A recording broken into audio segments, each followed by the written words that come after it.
Welcome back. Maintaining a good healthy life and a good figure and an easy nutritional life, safe one, might be an option for some of us. Of course, the hectic daily life, the hectic routines, the daily responsibilities, the schedule for our work time during the day might come in the way of maintaining a healthy life and maintaining a good diet while you eat through the day, and that's why we might need some tips on how to adopt our very busy lives during the whole day with a good diet to be very nutritious at the same time would maintain a good health. This is what we're going to talk about now with Dr. Mounir William. He's a professor of plastic surgery and obesity. Good morning, doctor. Good morning, Dr. Mounir. Thank you very much for joining us in the breakfast show. And question that everybody is asking, whether it's men or women, young or old, is the fact of how can I be looking good and have a healthy life at the same time? And as Dina said in the introduction, everybody has this demand, but it becomes very difficult to achieve that goal because of all the obstacles that one faces during a daily life. What are the proper eating habits and the proper habits in a daily life in general that one could have in order to have this balanced, healthy attitude towards himself and, of course, others? Of course, in order to start by this, there are many habits must be stopped. At first, you see that there are main meals. We find Egyptians, the main meal is that at dinner, and this is a very bad habit. And then he goes directly to sleep, and this is another bad habit. And takes fluids during eating, and this is a third bad habit.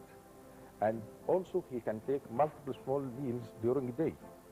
So, and also can eat during watching TV or reading newspaper and so on. All these are considered to be bad habits. So in order to get rid of these bad habits, at first we must take, okay, 3 main meals. Maybe the most important at the night at dinner, but you must take this meal and be aware and walking for just at least for 20 minutes at least. And also you must not go direct to sleep. This is number 1. Also, don't eat during watching TVs or during eating or during reading newspaper and so on. This is the second one. Number 3, you have to take fluids just before eating or just after eating. Never to take fluids during eating because it is considered from the medical point of view as appetizer. Also, never to take multiple small meals during the day. You have to take and put in mind there are 3 main meals, and in between you can take fresh vegetables or fresh fruits and so on. This is the model lifestyle. And also you have to put in mind that exercise may take role in your life. Never, I don't mean by exercise severe and hard exercise. Just walking for 20 minutes daily is considered to be normal and considered to be a lifestyle. This is very number 2. Number 1 is control of diet. Number 2 is exercise manner. Number 3, you have the will to lead this manner. Exercise and diet control is a style of your life. Here, you will not suffer from problems of obesity.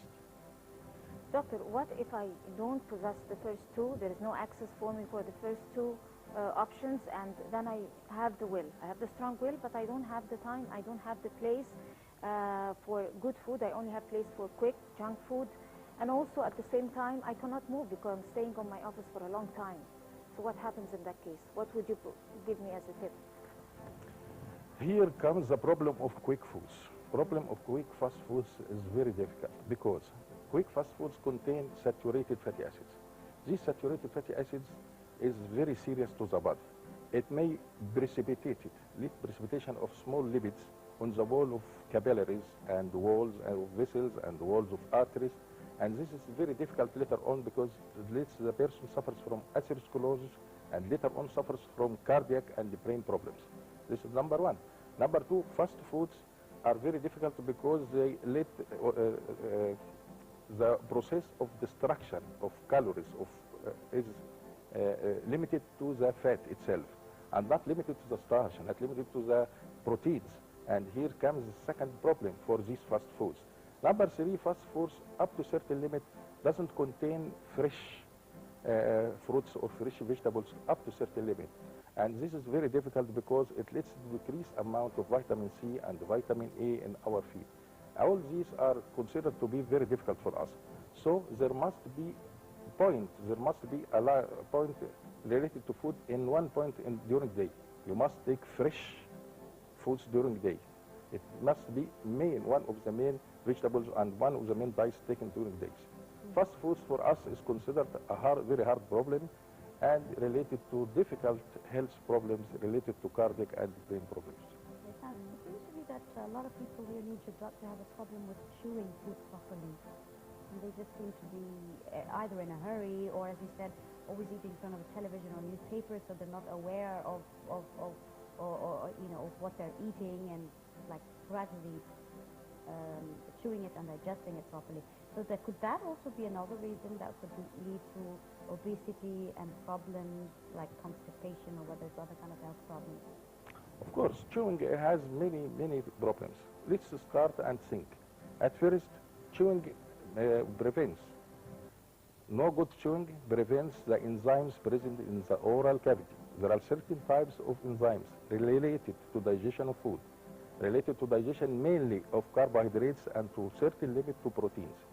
These enzymes, by quick chewing, are not working. Secondly, you will find food pass direct to the stomach, which is not digested and makes gastric problems leading to distension of the stomach and increasing the size of the stomach. Thirdly, it will pass to the colon and we will find distension of the colon, disturbed colon, neurogenic colon, and so on. So here the problem comes, is quick chewing without digestion of food makes all these problems inside the body. And then the behavior of lifestyle of the person will change. So good chewing is very better because it makes enzymes in the oral cavity to work at first, and then gastric enzymes will work secondary, and distension of the stomach will be less thirdly, and fourthly you will find all gastric and all colonic disturbances and distension in the abdomen will be less. So it's better. Right. Finally, doctor, there are some cases when people can succeed in fulfilling a good diet, but at the same time they suffer from stress. So that's another problem. How can you prescribe a good diet that can beat stress and also exercise that might be able to cope with stress? Yes, of course. I agree with you that exercise is main line to copy and to direct against stress. Why? Because exercise at first will make destruction of fat is the main line of calories inside the body. And this is very important because it prevents precipitation of fats in subcutaneous tissue and inside the body and so on. So exercise leads to the destruction of fat as the first line of destruction of calories. Number two, exercise prevents precipitation of low density fatty acids inside the walls of capillaries. And of course, this prevents the formation of atherosclerosis. And later on, this prevents the formation of cardiac problems and brain problems. That's number two. Number three, exercise will lead the destruction of the fat in the muscles less than destruction of the fats in the subcutaneous tissue. So muscles become more strong, and the person becomes more strong muscles and more healthy. So exercise play an important role against stress. Yes, very well. On that note, we come to the end, unfortunately, to our episode today. Dr. Mounir وليم, Professor of Plastic Surgery and Obesity, thank you very much for joining us on The Breakfast Show. And that brings us to the end of our episode of The Breakfast Show here on Saturday morning. Thank you very much for watching, and thank you very much for listening. Same.